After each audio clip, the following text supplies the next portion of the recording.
খেয়ে না খেয়ে দিন প্রচারের কাজে নিজেকে দিয়েছ বিলিয়ে, তাই ফের কাফিরেরা চিনল না সে আলো, দুষ্ট ছেলেদের পিছু দিল লেলিয়ে।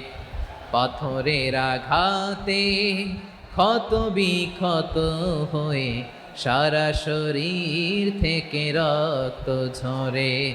হে রাসূল তোমাকে ভুলি আমি কেমন করে, হে রাসূল তোমাকে ভুলি আমি কেমন করে। পারেন না আপনারা? ধরুন আমার সাথে, হাজার ব্যথা বেদনার পরে ফিরে আসনি তুমি আপন ঘরে, দিনের আলো তুমি ছড়িয়ে দিতে